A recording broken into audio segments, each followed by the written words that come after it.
Greetings, everybody, and welcome to my video. Tonight, I have the new coil packs on the motor. I have one phase on there. It's the red phase, and you can see the coils down in there. Yes, in there. Okay. Now what I have on there is 120 feet of 29 gauge and 26 gauge wound side by side to the left, and one coil consisting of 29 gauge and 26 gauge wire, each 120 feet long, wound to the right. So they're opposing coils, and we come down here, and we have two circuits here. One circuit drives the inside coil, and the other circuit drives the outside coil. So one circuit was wound on there to the right, and then it was flipped over, and another was a coil. One coil was wound to the right, and the other one's wound to the left. So one fires with north facing down, and the other one fires with the south facing down. I still have the monopole circuit, the Bedini monopole circuit for each one of them. I got them running in series. So it comes out of one coil. It comes out of, let's see, this coil right here. Or I should say, it comes out of the circuit, goes into that coil. Comes out of that coil and goes into this coil. This coil here. Then it comes out of that coil, and then goes into that coil, and then comes back into the circuit. And the same thing with the inside. Now these are the wires here. I got a blue wire here, that's the outside coil.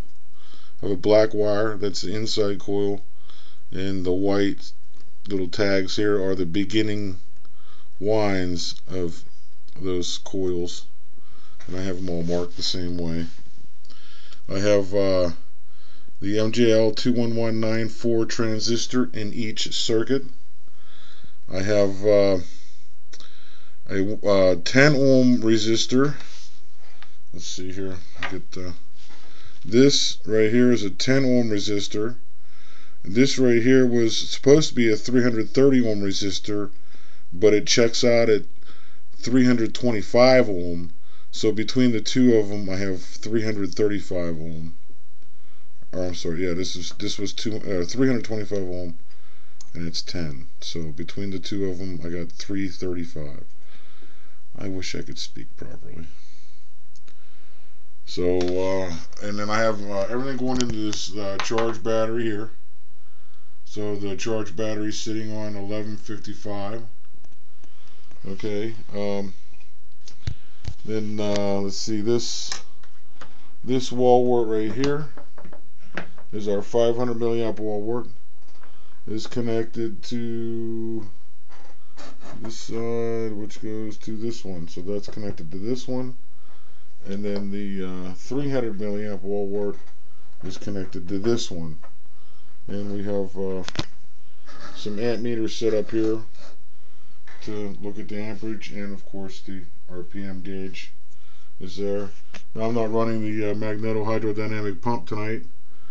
I'm letting it dry up so we can take a look at that of the stratus inside there after the water evaporates out, and it seems to be going pretty quick, so hopefully it won't take long, and we can take a look at that. Excuse me. Okay, so let's fire it up. I'm going to go ahead and start out with the 500 milliamp wall wart here. Ooh, and she wants to go.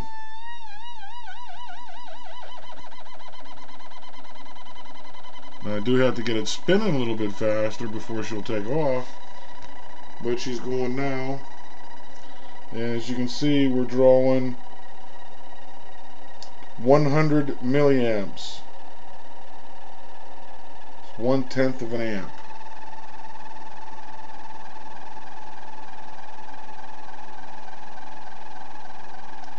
and we're picking up speed. It's pretty quiet. The battery is sitting on 1156 there.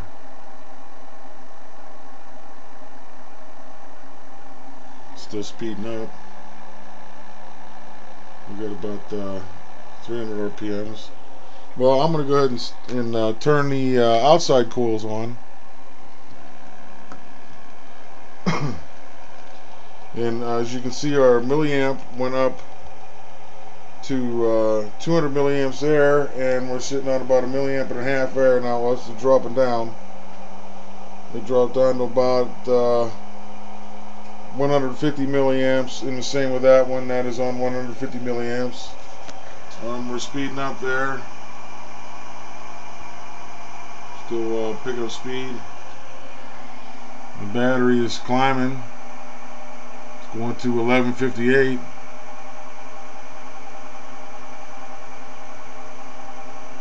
1159.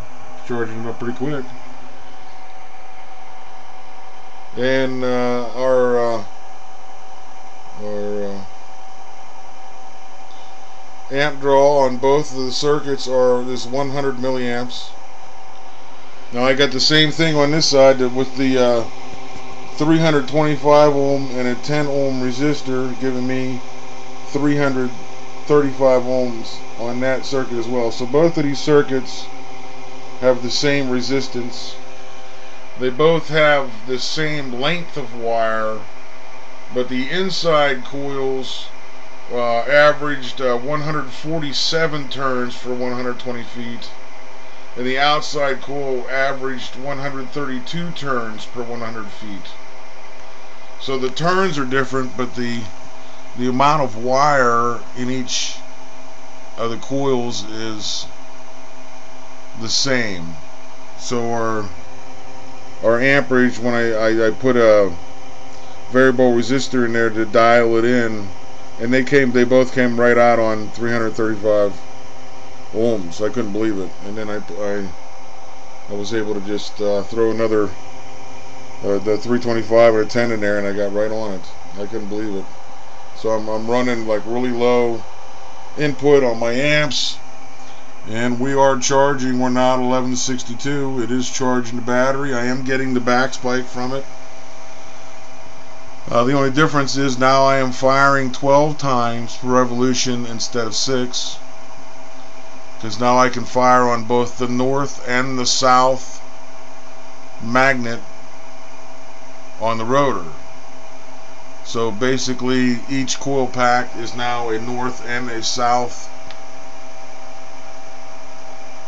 coil, and they're both running on one MJL 21194 each for each circuit. This is the inside coil circuit, this is the outside coil circuit, and they're exactly the same. The circuits are exactly the same as far as resistance and everything else goes, and they're both set up in series. So I was trying to get the bipolar circuits to work. I have a couple of schematics for bipolar circuits, and I could not get them to work. It was driving me nuts. I spent a lot of time on it, so I kicked them to the curb because I don't want to get stuck. So I just worked the way around it, and I figured if you look at a couple videos back there, I did a bobbin video where I spun the three-phase chassis up with a bobbin coil, and I flipped that bobbin over and was able to fire on the other side of it. So I was firing north, and then I flipped it over and was able to fire south. And I got to thinking about that, and I thought, well, maybe I could make that work for this. And I had remembered I wound a coil up there. I think it's that one sitting on the top up there. It was 150 feet wound to the left and 150 feet wound to the right, I think. if I remember correctly. And it was like the bucking coil Mr. Angus Wingus talked about a while back in some of his videos. And the coil did complement itself when I ran it. So I went ahead and wound all three of these up that way. And it does seem to be charging the battery. It's putting out a nice charge. So I am getting a back spike out of it. It is working. And I think the inside coil is feeding off the outside coil, and vice versa. Because when the inside coil fires south or north in, the outside coil is firing on its south side. So nothing happens until the other magnet comes in, and then it fires.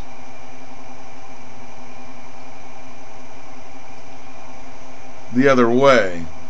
So they're flip-flopping, you know, one coil fires in the other, then one in the other, and then one in the other, just, and they're both upside down, or the one's upside down, so one fires on the south pole and the other fires on the north pole. I hope that makes sense. I know I'm rambling on here, probably got you all confused now, but yeah, there's two bifilar coils. One's wound to the left, one's wound to the right. So they're opposite of each other. And I'm running the same circuit, the same SG circuit, with the same transistor in both of them. So you don't even need to go to like an MJL 21193, which would be the PNP. No, the NPN. This is the PNP, so it's the NPN. Whichever one it is. One's an NPN, the other's a PNP. But I didn't have to do that. I was able to get away with the two of the 21194s in there, which worked out pretty nice. I mean, it works. Works real good. We're sitting at 650 RPMs, and we're still pulling a tenth of or 100 milliamps on each circuit. So very interesting. Very interesting.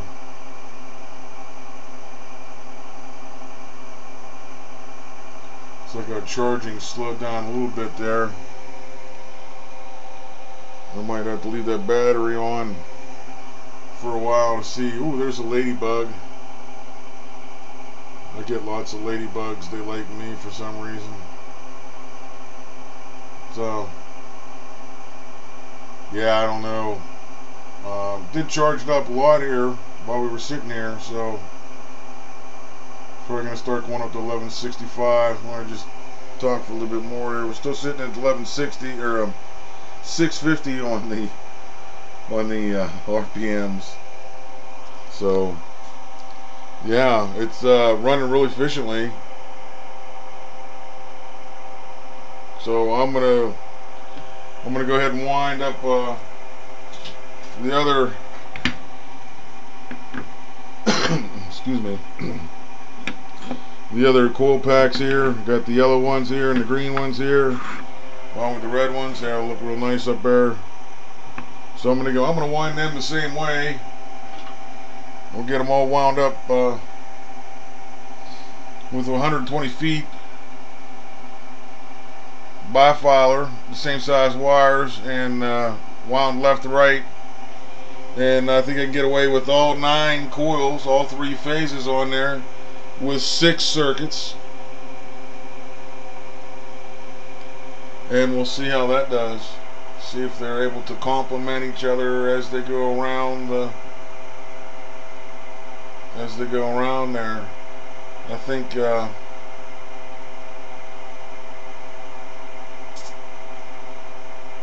might have to flip one of the phases so that everything is orientated north south north south north south. Even when the coils fire, they're north-south from the coil that is beside it. As it, you know, they go around the positions there. So try to make everything complement everything else there. See, we're charging, it's going, trying to go to 1165, so it's charging battery. So yeah, I got the new coil pack started here. This is what I've been working on.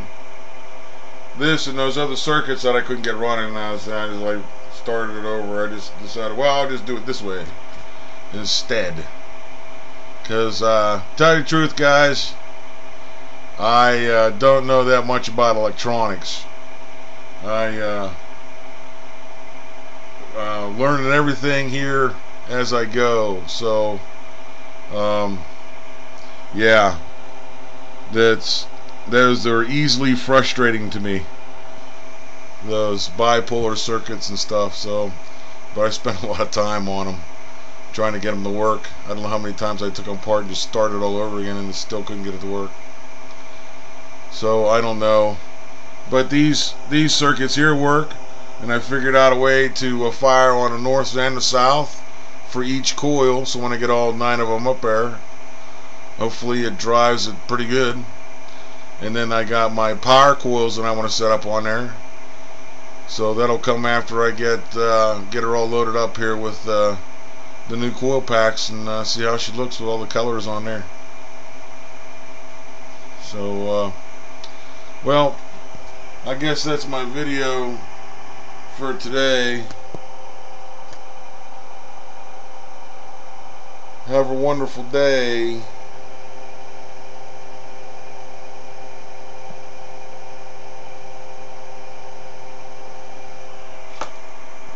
Peace.